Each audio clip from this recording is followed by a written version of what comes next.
성령님의 인도하심 따라 우리 심령이 하나님의 임재를 체험하는 그러한 은혜의 시간이 되기를 주님의 이름으로 소원합니다. 네.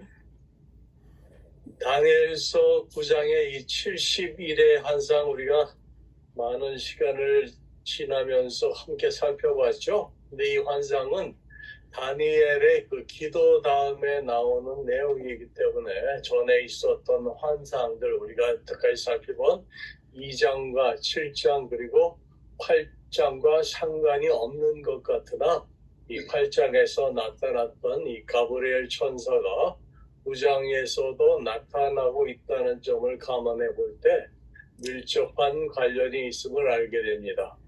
특히 그동안 그 환상이 사건 중심이었던 데 반하여 9장 후반부에 나타나는 70일이라는 그 예언의 환상은 그 기간, 70일이라는 기간에 시점을 맞추고 있습니다. 이러한 사실은 본 환상이 이전의 환상들의 내용을 보충해주는 상호 보완적인 역할을 하고 있음을 우리가 알 수 있습니다. 또한 다니엘이 이스라엘 백성들의 회복과 관련하여 기도를 드리는 맥락에서 이 환상이 나타났다는 것은 하나님의 섭리에 의해 이스라엘의 순간적인 회복만을 염두에 두신 것이 아니라 다니엘로 하여금 하나님의 장차 이스라엘에 이루실 궁극적인 회복을 알려주시려 하심입니다. 한편 이 70일에 대한 해석은 시기 설정에 있어 다양합니다. 그러나 여기에 제시된 메시아 시대의 특징과 종말에 대한 견해는 모두 동일합니다.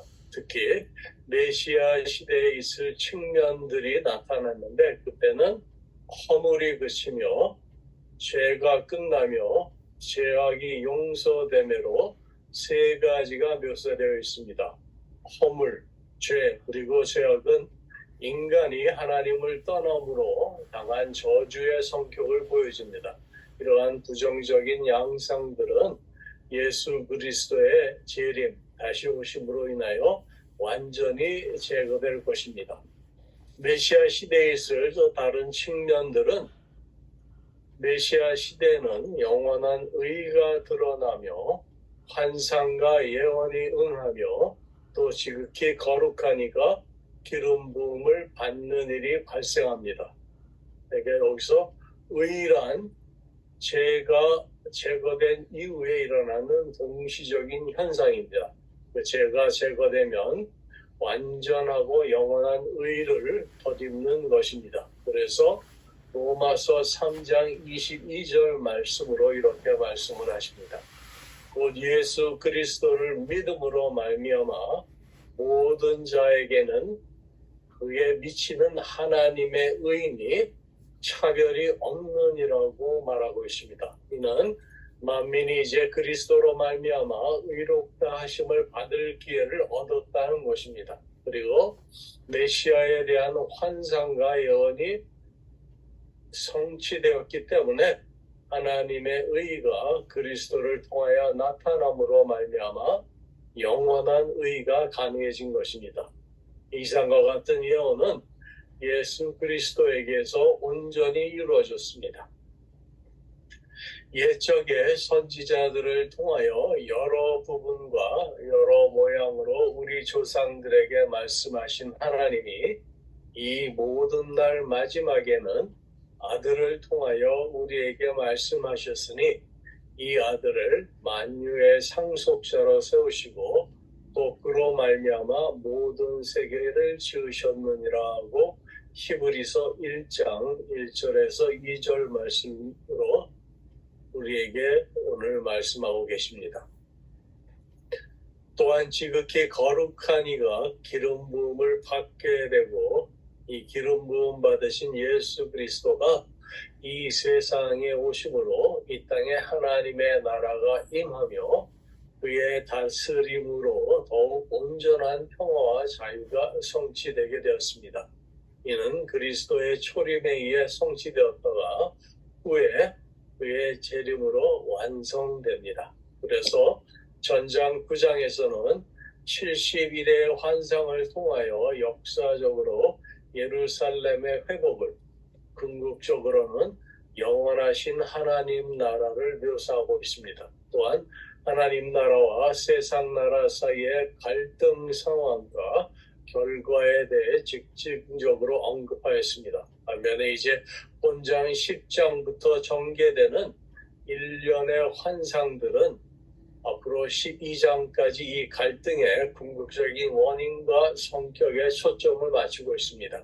특히 이 갈등의 본질이 단지 이 세상의 영역에서만 이루어지는 것이 아니라 하늘의 영역, 곧 천상에서도 일어나는 영적 전쟁임을 강조하고 있습니다. 이러한 본장은 다니엘이 환상 중에 한 사람과 만나는 장면을 묘사하고 있는 1절부터 9절까지의 전반부와 다니엘과 이 한 사람과의 대화를 묘사하고 있는 후반부가 10절에서 21절로 구성되어 있습니다. 이러한 내용을 통하여 본장은 경건한 자의 기도의 능력과 하나님의 그에 대한 응답으로 섭리적 계시를 보여주고 있습니다. 한편 본장은 이제까지의 환상 중에서 중요하게 부각되는 인물이 다시 등장합니다. 이 한 사람으로 표현되는 이 인물이 7장에서는 인자 같은 이로, 그리고 9장에서는 기름 부음을 받은 거룩한 자로 표현된 이 인물이 여기서는 세마포를 입은 한 사람으로 묘사되고 있습니다. 특히 이 인물이 심판적인 상황과 깊은 관련이 있다는 점과 그의 행사가 지극히 선하다는 것과 그리고 하나님 나라를 반대하는 세력에 대하여 적극적인 투쟁을 하고 있다는 점들을 고려할 때 이는 예수 그리스도를 나타내는 예표적인 인물임을 미리 내다보고 있는 것입니다. 또한 본장에서 받은 다니엘의 환상은 시기적으로 다른 모든 환상들보다 후대의 것입니다. 다니엘에게 이 환상이 주어진 것은 고레스 왕 3년이었습니다. 이 3년이라는 표현은 고레스가 바벨론에서 왕으로 정식 즉위한 후부터 3년째 되는 해를 가리키는 것으로 BC 534년으로 볼 수 있습니다. 그렇다면 이 기간은 다니엘이 죽기 불과 몇 년 전의 일이었을 것입니다. 그러므로 본장의 환상은 가장 나중의 환상임이 분명하고 이전의 환상들의 내용을 마무리하는 역할을 수행하는 것으로 보면 되겠습니다. 또한 본장에 나타나는 환상은 이전의 환상들과 여러 가지 면에서 다른 양식을 보여주고 있습니다. 이전의 환상들이 주로 이 상징적인 환상을 보게 한 다음에 그 환상 속에서 해석자, 곧 천사가 나타나서 환상을 해석하는 방식을 취하고 있는 반면에 본장에서부터 12장까지 전개되는 환상에는 거기에 따른 해석이 따로 없습니다.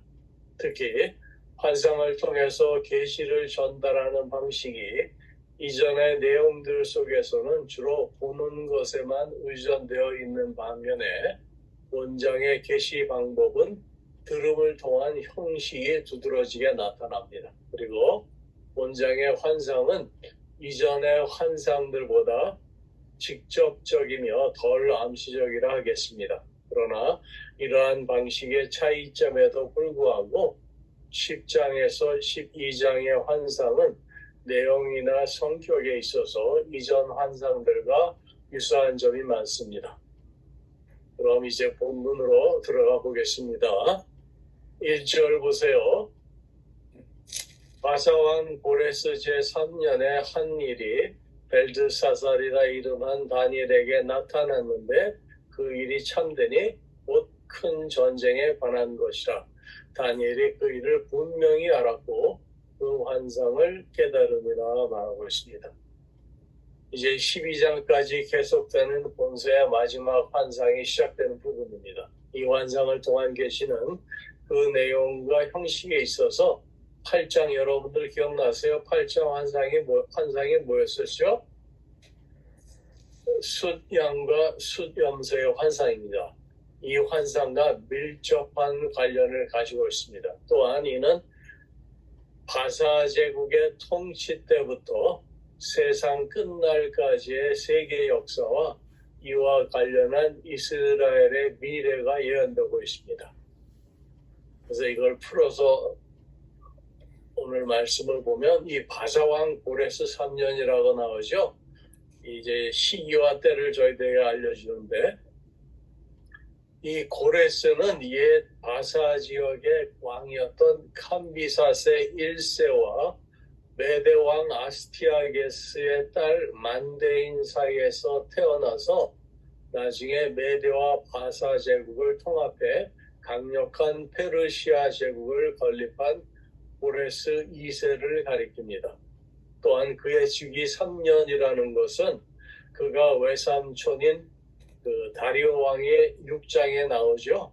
6장에 나오는 메대 제국의 다리오 왕이 바로 그의 외삼촌입니다. 그리고 동시에 장인인 키악사레스 2세로부터 제국에 대한 실권을 처음 넘겨받은 BC 558년으로부터의 3년이 아니라 메대와 바사를 나중에 병합시켜서 페르시아 제국의 공식적인 왕으로 즉위한 해, 그것이 BC 536년으로부터의 3년으로서 곧 BC 534년을 가리키는 것입니다. 그래서 이 환상이 나타난 해가 BC 534년이라는 것입니다. 따라서 이제 우리 1장 21절에 한번 찾아보세요. 다니엘서 1장 21절에 보시면 다니엘은 고레스 왕 원년까지 있으니라 라는 말이 있죠. 1장 21절에 다니엘은 고레스 왕 원년까지 있으리라. 이 기록에 의거할 때 이 본구절에 의미하는 기간은 다니엘이 여호와김 3년 곧 BC 605년부터 페르시아의 초대왕 고레스 즉위 원년 곧 BC 536년까지 약 70년간을 정부의 관료로서 바벨론에서 지낸 사실을 보여주는 것입니다. 즉 다니엘은 바벨론과 메대 시대를 거쳐 페르시아 시대에 이르기까지 왕궁의 관료로서 일했다고 지금 우리들에게 알려주고 있는 겁니다. 특별히 다니엘이 포로로 잡혀간 시기가 느부갓네살에 의한 1차 바벨론 유수 사건 때로서 이 시기부터 이스라엘의 바벨론 포로 기간이 시작되었으며 본절에 언급되었던 고레스 왕 원년은 곧 이스라엘의 바벨론 포로 시대가 끝나고 그들이 고토로 귀환하던 때를 가리키는 말입니다. 이로써 다니엘이 이스라엘의 바벨론 포로 전 기간 동안 바벨론에서 활동한 사실을 우리에게 알게 하고 있습니다. 한편 1장 22절에 이 다니엘은 고레스 왕 원년까지 있으니라 해서 이 있으니라 레히란 말이 쓰여졌는데요. 이 말은 고레스 왕 원년까지 살았다는 의미로 쓰인 것이 아니라 그가 관료직에 계속적으로 머물러 있었다라는 것입니다. 따라서 본 구절은 다니엘의 죽음 기사와는 무관한 것으로 단지 그의 70년간의 관료 재임 기간이 이스라엘의 바벨론 포로 기간과 동일하다는 사실에 중점을 둔 표현으로 볼 수 있습니다. 이는 곧 다니엘의 비애와 기쁨이 이스라엘의 역사와 동일한 맥락에서 이해될 수 있음을 보여주는 한편 하나님 백성의 궁극적인 승리를 암시하고 있습니다. 이렇게 기록된 것처럼 당시 다니엘은 노령이어서 퇴역하여 지방의 간직으로 물러난 상태였음을 우리는 추측할 수 있습니다. 그런데 여기 한 일이 벨드사살이라 이름한 다니엘에게 나타났는데 나오죠. 여기서 한 일이 그것이 큰 전쟁에 관한 것이라는 것입니다. 여기서 이 전쟁으로 번역된 차바의 원어상의 의미가 전쟁이라는 의미 외에 무리, 집단 혹은 본경 등의 의미를 내포하고 있다는 점에서 본 구절에 대한 학자들의 견해는 매우 분분합니다. 첫째로 전쟁으로 번역된 이 차바를 공경, 어려움의 의미에 유추하여 이를 큰 압제나 고난, 즉 Great Tribulation으로 해석하는 견해가 있습니다. 그리고 두 번째는 본장에서는 특별히 천사들의 사역이 강조되고 있다는 점을 고려하여 이 차바의 원어상 의미를 무리, 호스트, 또 천사들의 큰 무리로 해석하는 견해가 있으며 세 번째로 원문의 의미와는 다르게 예외적으로 정한 때 The time appointed was long 이라는 king 제임스 버전으로 그렇게 해석하는 견해 세 가지가 있습니다. 그러나 본장의 환상이 역사적으로는 안티오쿠스 에페파네스에 의한 유대민족 핍박을 그리고 상징적으로는 하나님의 백성들이 마지막 날에 적그리스도로부터 받을 핍박을 의미한다는 점에서 첫 번째 견해, 곧 큰 압제의 고난, Great Tribulation으로 해석하는 견해가 문맥상 가장 타당한 듯합니다. 그럼 우리 1절 다시 한번 볼까요? 우리 곽 장로님이 1절 다시 한번 읽어주세요. 왕 고레스 제3년에 한일이 벨드사살이라 이름한 다니엘에게 나타났는데 그 일이 참되니 곧 큰 전쟁에 관한 것이라. 다니엘이 그 일을 분명히 알았고 그 환상을 깨달은다. 네. 그 끝에 보면은 그 일, 그 큰 전쟁에 관한, 그래서 그 전쟁을 우리가 풀어볼 때 그 공경, 어려운 일, 이스라엘 민족이 당하는 그러한 상황을 얘기를 한 것이고 그것이 우리 개역 성경에는 그 큰 전쟁으로 번역해 놓았습니다. 그래서 그 일을 다니엘이 분명히 알았고 그 환상을 깨달으니라고 말하고 있습니다. 그러면 우리 2절 보세요. 그때 나 다니엘이 그 이제 환상을 깨닫고 나서 이제 세 일의 동안을 슬퍼하며 세 일회가 차기까지 좋은 떡을 먹지 아니하며 고기와 포도주를 입에 대지 아니하며 또 기름을 바르지 아니하니라 말합니다. 그래서 본문에서 보여주는 다니엘의 이러한 슬픔과 그에 따른 행동은 그가 본 환상의 의미가 그의 동족 유대 민족이 당할 고난이라는 점에서 기인한 것으로 봅니다. 이스라엘의 고통스러운 운명 때문에 번뇌하며 기도한 다니엘이었기 때문에 1절에 기록되었듯이 다니엘이 그 일을 분명히 알았고 그 환상을 깨달았다고 말합니다. 이제 한편 여기 나오는 세 일에는 일에 그 샤부임 그 뜻은 일곱의 의미로 지난주에 봤던 9장에서의 이 한 주간을 우리가 연으로 해석을 했죠. 근데 여기서는 문자 그대로 3주, 3 weeks를 가리킵니다. 그 다음에 그가 좋은 떡을 먹지 아니하며 기름을 바르지 아니하니라 합니다. 이는 앞에 두 번째 2절에 그 다니엘이 세 일에 동안 슬퍼하며 이 슬픔에 대한 외적 표현들입니다. 본 구절에서 좋은 떡을 먹지 아니하면은 당시 다니엘의 신분상 다니엘의 그의 일상적인 음식을 삼가했다는 의미로 이해할 수 있습니다. 또한 몸에 기름을 바르는 관습은 고대 근동에 있어서 큰 기쁨의 상징이었으며 귀한 일로 간주되었습니다. 따라서 본 구절은 동족을 위한 다니엘의 기도가 준금식 상태에서 행해진 것으로 자신의 안락과 일상적인 삶을 포기한 간절한 중보적인 신앙적 자세에서 발원한 것임을 우리가 알게 됩니다. 이제 4절 보세요. 첫째 달 24일에 내가 히데겔이라 하는 큰 강가에 서 있었는데 나옵니다. 이 히데겔 강은 당시 바벨론 지역에 속해 있던 티그리스 강을 말합니다.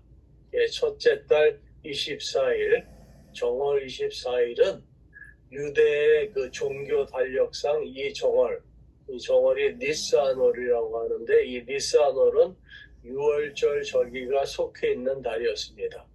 그런데 이 6월절은 정월 10일경부터 준비하기 시작해서 정월 14일에 6월절 양을 잡으면서 무교절로 이어져서 그달 21일까지 행사가 계속되었습니다. 그러한 관계로 다니엘의 3주간의 금식 기도가 이 유대의 6월절 기간에 행해졌음을 간접적으로 우리에게 알려주고 있습니다. 그 다음에 이 헷데겔이라는 큰 강가에 있었는데 이게 환상 중에 우리 을레강변에서 있었던 8장의 2절 말씀과는 달리 정확한 날까지 기록된 점과 7절의 정황, 우리 7절을 잠깐 보세요. 7절의 정황을 우리가 보면은 이 환상을 나 다니엘이 홀로 보았고 나와 함께한 사람들은 이 환상은 보지 못하였어도 그들이 크게 떨며 도망하여 숨었느니라 기록되어 있습니다. 이와 같이 다니엘이 그의 측근들과 함께 실제로 히데겔 강가에 서 있던 것으로 여겨집니다. 그가 왜 그곳에 있었는지는 확실치 않으나 아마도 그 지역의 행정관직을 맡아 공무를 수행하던 중이었다는 사실만을 우리가 추측할 수 있을 뿐입니다. 그 다음에 이제 5절 보세요. 그러한 때 그 환상을 볼 때 그때 내가 눈을 들어 본즉 한 사람이 세마포 옷을 입고 허리에는 우바스 순금들을 띠었더라. 또 그의 몸은 황옥 같고 그의 얼굴은 번개빛 같고 그의 눈은 횃불 같고 그의 팔과 발은 빛난 녹과 같고 그의 말소리는 무리의 소리와 같더라. 어서 많이 본 구절 같죠? 이 다니엘이 본 환상 중에 한 사람에 대한 상세한 묘사입니다. 한 사람, 이 사람이 누구냐라는 실체에 대해서는 학자들 간에 두 가지 견해로 대결이 됩니다. 첫 번째는 세마포, 무리의 소리 등의 묘사가 천사의 모습으로 제시된 바 있으며 본문의 대체적인 묘사가 계시록에 나타난 천사의 모습과 유사하다는 점과 본서의 용례상 환상의 전달자와 해석자로서의 천사의 등장이 빈번하다는 점에서 이를 한 천사로 보는 견해가 있고, 두 번째는 그의 몸은 황옥 같고 그의 얼굴은 번개빛 같고 그의 눈은 횃불 같고 그의 팔과 발은 빛난 녹과 같고 그의 말소리는 무리의 소리와 같더라. 이러한 표현이 예적으로 그리스도에 관한 묘사에 주로 사용되었다라는 점과 이와 유사한 모습이 에스겔서와 계시록에도 나타납니다. 또한 이는 그 그리스도의 현실을 묘사한 것이라는 점에서 이를 영광스러운 주님 곧 그리스도의 현현에 대한 묘사라고 보는 견해입니다. 여기에 대해서는 논란의 여지가 있으나 우리가 신약과의 연관성을 고려해 볼 때 두 번째 견해가 타당하다고 봅니다. 만약 이에 동의한다면 본문은 구약 성경 중 가장 상세하게 기록되어진 그리스도에 대한 묘사라고 볼 수 있습니다. 세마포 옷을 입었고 허리에는 우바스 순금들을 띠었더라. 이 세마포 옷은 가늠대로 만든 희고 빛나는 옷으로서 신적 위엄과 정결을 상징하는 말입니다. 한편 우바스 정금띠에서 이 우바스는 오직 우바스의 금과 다시스의 은이라는 말로 에레미야서 10장 9절에 보면 이런 기절이 있습니다.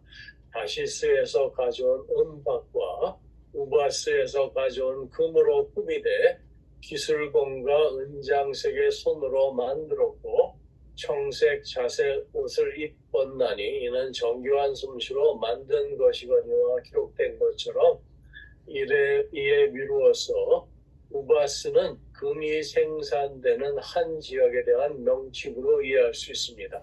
그래서 흰옷은 순결을 상징하고 우바스 순금띠는 보관이 착용하는 것으로 지위가 높음을 표시하는 말입니다. 또한 그의 몸은 황옥 같고 그의 얼굴은 번개빛 같고 그의 눈은 횃불 같고 그의 팔과 발은 빛난 논가 같고 그의 말소리는 무리의 소리와 같더라. 이 다니엘이 환상 중에 본 사람의 신체에 관한 자세한 묘사입니다. 거기서 그 몸은 황옥 같고 해서 이 황옥은 타르시시라는 단어인데요. 노란색이나 금빛이 감도는 담청색을 가리키는 것으로 신약에서는 황보석같이 빛남을 표현한 말입니다. 우리 계시록 21장을 한번 찾아볼까요? 계시록 21장 10절 보시면 요한계시록 21장 10절 보시면 성령으로 나를 데리고 크고 높은 산으로 올라가 하나님께로부터 하늘에서 뭐가 내려옵니까? 거룩한 상 예루살렘이 내려옵니다. 하늘에서 내려오는 거룩한 상 예루살렘을 보이니 11절로 하나님의 영광이 있어 그 성의 빛이 지극히 귀한 보석 같고 벽옥과 수정같이 맑더라 나옵니다. 19절 보세요.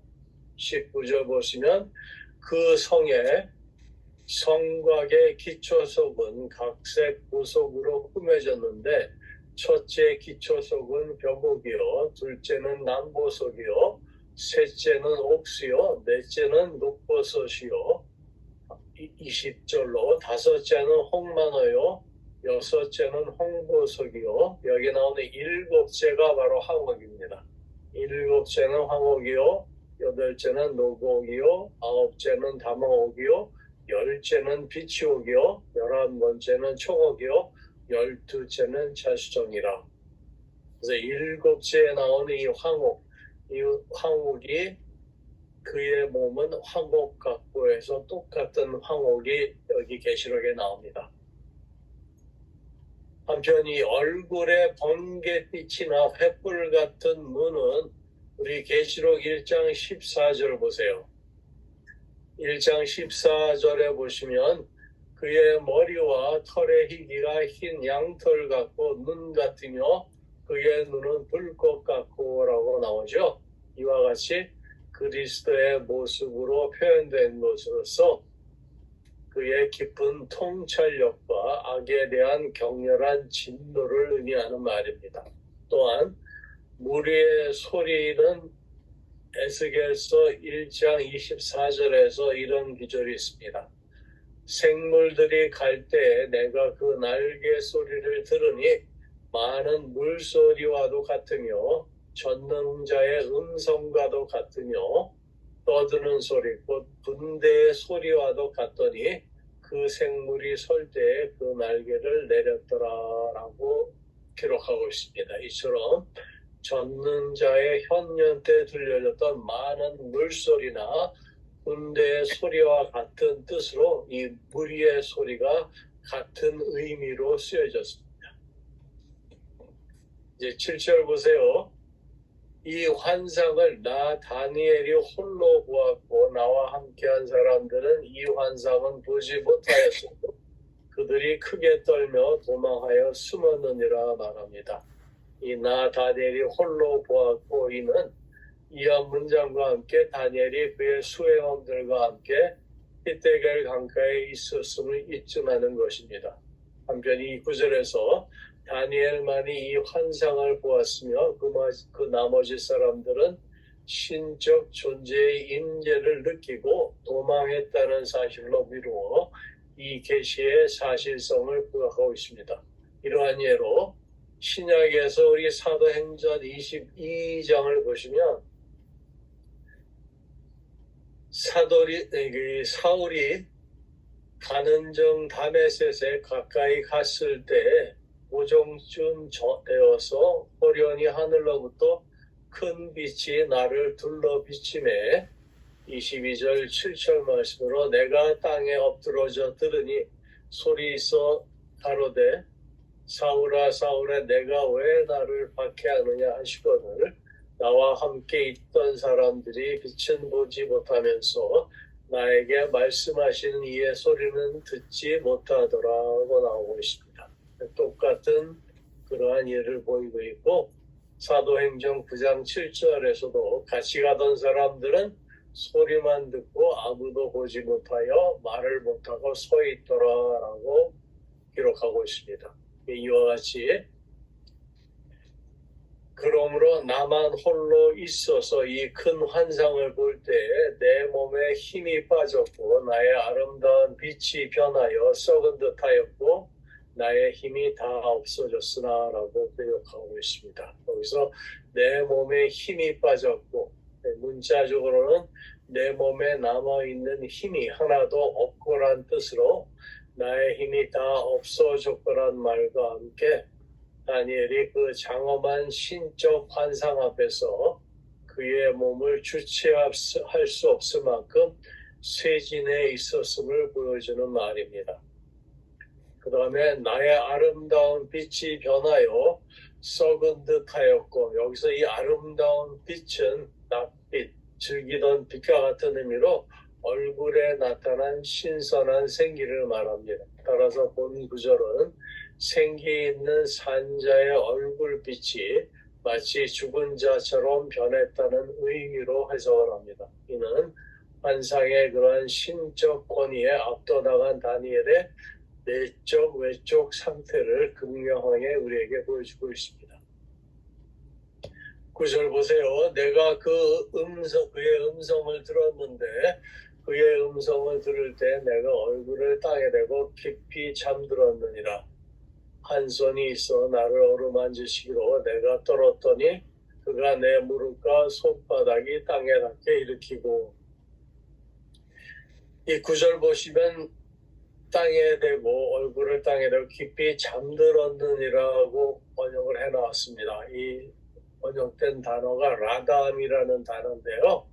이 단어의 원래 의미는 원어상 기절하다, 정신을 잃다란 그러한 뜻이기에 다니엘이 그 신적 권위 앞에서 압도되어서 혼절한 그러한 상태를 가리키나 그러나 아무것도 인지할 수 없는 무의식의 상태를 의미하지는 않습니다. 그래서 우리 개역 개정 성경에서는 잠들었느니라로 이렇게 번역을 해놨습니다. 11절에 이제 11절 보시면 내게 이르되 큰 은총을 받은 사람 다니엘아 내가 내게 이르는 말을 깨닫고 일어서라 내가 내게 보내심을 받았느니라 하더라. 그가 내게 이 말을 한 후에 내가 떨며 일어서니 여기서 이 은총을 크게 받은 사람 다니엘은 은총을 입은 자 하무토트라는 그 문자적 해석으로는 아름다운 자 보배로운 자라는 뜻으로서 곧 하나님이 다니엘을 보시기에 그의 신앙이 귀한 보배와 같이 아름답게 여겨졌음을 우리로 알게 하는 그러한 기절입니다. 이런 다른 말로 지극히 사랑받는 자로도 번역을 합니다. 내가 내게 보내심을 받았느니라 천사가 말합니다. 이는 다니엘로 하여금 일어서도록 하게 한 그 이유를 제시를 합니다. 곧 그대 그 근동에 있어서 신하들이 왕 앞에 나아갈 때에는 허리를 굽히고 부복하였으나 실질적으로 왕의 명령이 있을 때에는 일어서서 그 명령을 받는 사실과 유사한 것으로서 이러한 자세는 명령을 보다 주의 깊게 듣기 위한 자세였습니다. 그러면서 이제 그가 내게 이르되 다니엘아 두려워하지 말라 내가 깨달으려 하여 내 하나님 앞에 스스로 겸비하게 하기로 결심하던 첫날부터 내 말이 응답받았으므로 내가 내 말로 말미암아 왔느니라 기록하고 있습니다. 이 다니엘의 신실한 기도에 대한 하나님의 확고하고도 신속한 응답을 보여줍니다. 하나님께서는 다니엘이 동족의 구원과 회복을 위해 기도하려고 마음먹은 순간부터 다니엘의 마음 중심을 미리 아시고 그 응답을 하셨다는 겁니다. 한편 이러한 하나님의 순간적인 응답은 70년에 걸친 이스라엘의 고난과 연단을 끝내시려는 하나님의 뜻을 전달하고 재확증하기 위한 것으로 그 택한 백성을 향한 하나님의 간절한 연민과 긍휼이 반영된 것입니다. 이제 13절, 14절을 우리 박 권사님이 좀 읽어주실래요? 13절, 14절 두 절을 읽어주세요. 그런데 바사 왕국의 군주가 21일 동안 나를 막았으므로 내가 거기 바사 왕국의 왕들과 함께 머물러 있더니 가장 높은 군주 중 하나인 미가엘이 와서 나를 도와주므로 이제 내가 마지막 날에 내 백성이 당할 일을 네게 깨닫게 하러 왔노라. 이는 이 환상이 오랜 후에 임이라 하더라. 네, 이제 두 구절이 상당히 중요한 구절인데요.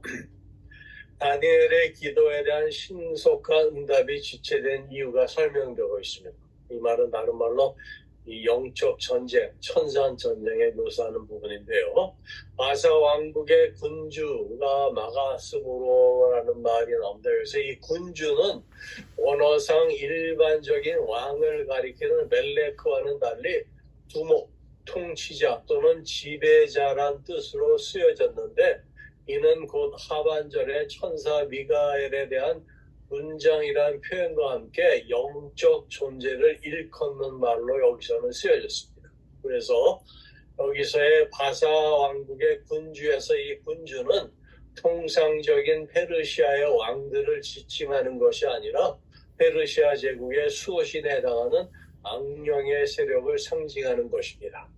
이러한 사실은 신실한 기도의 응답이 악령의 세력으로 인하여 지연될 수도 있다라는 그러한 경우를 우리에게 보여주는 것으로 이는 지속적이고 낙심치 않는 기도만이 확고한 응답을 받을 수 있다는 그러한 중요한 원리를 우리에게 알려주고 있습니다. 실로 모든 악의 세력들 또한 하나님의 세력 아래에 있으면 하나님께서는 당신의 궁극적인 뜻의 성취를 위해서 악의 세력들이 잠시 동안 제한된 범위 내에서 활동하도록 허락하신다는 의미입니다. 거기 보면 내가 거기 바사 왕국의 왕들과 함께 머물러 있더니라는 구절이 있습니다. 우리 개역 성경과는 달리 원어 성경에는 이 말이 미가엘의 도움 이후에 해당되는 문장의 말미에 기록되어 있습니다. 즉 가장 높은 군주 중 하나인 미가엘이 와서 나를 도와주므로 그 다음에 바로 이 구절이 붙어서 내가 거기 바사 왕국의 왕들과 함께 머물러 있더니라고 원서에는 이렇게 기록되어 있습니다. 이 말은 메시지 전달자가 미가엘 천사의 도움으로 악한 영의 세력을 이긴 다음에 바사 왕 곁에서 이스라엘을 위해 그들에게 영향력을 미치게 되었다는 의미입니다. 이는 특별히 바사 왕국의 왕들이라는 이 복수형의 표현을 통해서 그러한 영향력이 당시 바사의 왕인 호레스 왕에게만 국한되는 것이 아니라 바사 제국의 전 역사 속에서 지속적으로 유대 민족의 회복과 구원을 위해 주어지게 될 것임을 암시하는 구절입니다. 그 다음에 가장 높은 군주 중 하나인 미가엘이 와서 나를 도와주므로 여기서 이 군주 샤림 리시아님은 첫째 우두머리라는 그런 문자적 의미를 가집니다. 첫째 우두머리. 이는 하나님의 곁에서 수종도는 천사들의 장을 가리키는 말입니다. 이러한 점에서 볼 때 천사들은 그들 사역에 고유 영역을 가진 다양한 그룹들로서 구성되어 있음을 우리가 알 수 있으며 여기서의 분장은 곧 그러한 그룹의 장, 우두머리를 가리키는 말입니다. 한편 누가 하나님과 같은가라는 그 뜻을 가진 미카엘의 의미가 그런 의미를 가지고 있습니다. 누가 하나님과 같은가라는 이 미카엘은 하나님의 택한 백성들을 보호하는 임무를 맡아서 악한 영계의 권세, 곧 사탄에 대항하여 싸우는 천사들의 장을 가리킵니다. 그래서 유다서 1장 9절 말씀을 보시면 이런 말씀이 있습니다. 천사장 미카엘이 모세의 시체에 관하여 마귀와 다투어 변론할 때 감히 비방하는 판결을 내리지 못하고 다만 말하되 주께서 너를 꾸짖으시기를 원하노라 하였거늘이라고 기록하고 있고, 계시록 12장 7절 이하로 말씀을 우리 잠깐 찾아보겠습니다.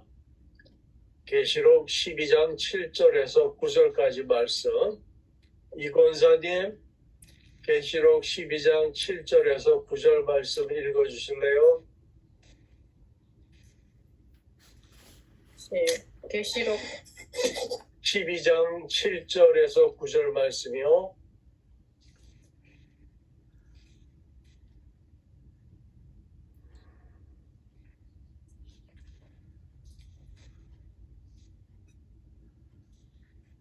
구장 7절이요. 네, 12장 7절에서 9절 말씀. 하늘에 전쟁이 있으니 미가엘과 그의 사자들이 용과 더불어 싸울세. 용과 그의 사자들도 싸우나 이기지 못하여 다시 하늘에서 그들이 있을 곳을 얻지 못한지라. 큰 용이 내쫓기니 곧 뱀 곧 마귀라고도 하고 사탄이라고도 하여 온 천하를 깨는 자라. 그가 땅으로 내쫓기니 그의 사자들도 그와 함께 내쫓기니. 네. 바로 계시록에 그 말 오늘 우리가 읽은 내용이 아주 자세하게 표현되어 있습니다. 이 영적 전쟁, 천상의 전쟁. 다니엘서에서 이 부분이 가장 다양하게 그리고 세세하게 그 모습을 묘사하고 있습니다. 14절 보시면 이제 내가 마지막 날에 내 백성이 당하리라고 나옵니다. 마지막 날에 내 백성이 당하리를 너에게 깨닫게 하러 왔노라. 이는 이 환상이 오랜 후의 일임이라고 말하고 있습니다. 오랜 후의 일임에 이 마지막 날의 만일의 이 시기를 BC 2세기경에 있을 안티오쿠스 에페파네스의 그 유대인 핍박 시기를 가리킨다는 견해와 세계 역사의 마지막 때, 그것이 히브리서 1장 2절에는 이 모든 날 마지막에는 아들을 통하여 우리에게 말씀하셨으니 이 말씀대로 곧 메시아 시대를 가리킨다는 견해가 있습니다. 이 두 견해가 있는데, 그러나 안티오쿠스가 곧 멸망 종말에 있을 적그리스도의 전형으로 계시록 13장과 17장에 언급된 짐승이라는 점에서 첨예하게 구별시킬 필요는 없습니다. 또한 다니엘서 8장 26절에 보시면 이미 말한 바 주야에 대한 환상은 확실하니 너는 그 환상을 간직하라. 이는 여러 날 후에 일임이라 하더라 기록되어 있습니다. 여기서 이 주야에 대한 환상은 8장 13절에서 14절을 잠깐 보세요. 다니엘서 8장 13절 14절 보시면 거기에 언급한 안티오쿠스 에페파네스의 유대인 박해 기간이 얼마나 될 것인가에 대한 그 환상이 거룩한 천사들의 대화 형식으로 피력되어 있습니다. 우리 곽장로님 13절 14절 읽어주세요. 내가 들은즉 한 거룩하니가 말하느니 다른 거룩하니가 그 말하는 이에게 묻되 환상이 나타난 바 매일 드리는 제사와 망해하는 죄악에 대한 일과 성소 백성이 내준 바 되며 율법에 짓밟힐 일이 어느 때까지 이르고 하매 그가 내게 이르되 2300 주야까지니 그때의 성소가 정결하게 되리라 하였느니라. 네. 여기 언급된 거룩한 자, 카도시는 거룩한 성도, 세인들을 지칭하는 것이 아니라 분명히 거룩한 하늘의 천사, Holy Angel을 가리키는 말입니다. 한편 이제 내가 마지막 날에 내 백성이 당한 일을 내게 깨닫게 하러 왔노라. 이는 이 환상이 오랜 후의 일임이라고 말하며, 이 말은, 이 환상은 오랜 후의 일임이라는 말로 그것이 지금 강조되어서 다시 10장에 재반복해서 나타나는 것입니다. 그러면서 내 백성의 당할 일, 곧 앞으로 우리가 11장, 12장에 언급될 그 환상의 내용을 살펴보게 될 것입니다. 이와 같은 오늘 말씀을 통하여서 진정한 우리 그리스도인들은 민족의 죄를 자신의 죄로 느끼고 다니엘과 같이 민족과 나라를 위한 참된 회개의 기도를 드려야 하며, 이 세상의 역사가 예수 그리스도를 중심으로 이루어지고 있기 때문에, 또 이루어져 가고 있기 때문에 오직 그리스도를 위하여 우리가 살아야 함을 다시금 깨닫게 됩니다. 로마서 14장 7절에서 8절 말씀으로 이런 말씀을 하십니다. 우리 중에 누구든지 자기를 위하여 사는 자가 없고 자기를 위하여 죽는 자도 없도다. 우리가 살아도 주를 위하여 살고 죽어도 주를 위하여 죽나니 그러므로 사나 죽으나 우리가 주의 것이로다 말씀하십니다. 그러므로 우리가 그리스도인으로서 하나님의 나라와 주님의 뜻을 위하여 살아도 주를 위하여 살고 죽어도 주를 위하여 죽는다는 신앙을 가지시고, 우리가 어디에 살든 어떤 시대에 살든지 간에 주님을 위하여 하루하루 승리하시면서 미래의 소망을 가지고 살아가시기를 예수님의 이름으로 축원합니다. 아멘. 우리 잠깐 기도하시겠습니다. 성령 하나님, 주께서는 다니엘의 동족의 구원과 회복을 위해 기도하려고 마음 먹는 순간부터 다니엘의 마음 중심을 미리 보시고 기도에 대한 응답을 주셨습니다. 저희들의 심령을 감찰하시는 성령께서 저희들의 기도와 간구 또한 들으시고 이 시간 응답하여 주시옵소서. 저희들의 많은 기도의 제목들이 있습니다. 물론 우리 한국, 조국 대한민국을 위한 기도도 있고 또 미국을 위한 기도도 있습니다. 주께서 저희들의 기도 속에 정말 이 나라를 위하여 또 조국 대한민국을 위하여 기도할 때 하나님의 뜻이 어디에 있는지 저희들로 분별하게 하시고, 또 하나님이 세우신 그 위정자들이 어떻게 하나님의 일을 이루어가고 있는지를 저희들로 잘 분별하여 미래에 우리가 준비하고 또 깨어져 있는 자들로서 하나님의 뜻을 온전히 전하고 또 시행할 수 있는 믿음의 그리스도인들로 지금 저희들을 세워주시기 원합니다. 작은 존재하고 나약한 존재들이지만 주께서 저희 은혜 제단을 세우셔서 그곳에 하나님의 뜻을 아버지 다른 이들에게 전하게 하시며, 또 복음의 증거와 전도를 통해서 한 영혼이라도 잃어버린 영혼들이 다시 주님 나라에 돌아올 수 있는 그러한 귀한 사례들이 우리 교회에 나타날 수 있도록 주께서 함께하여 주시옵소서.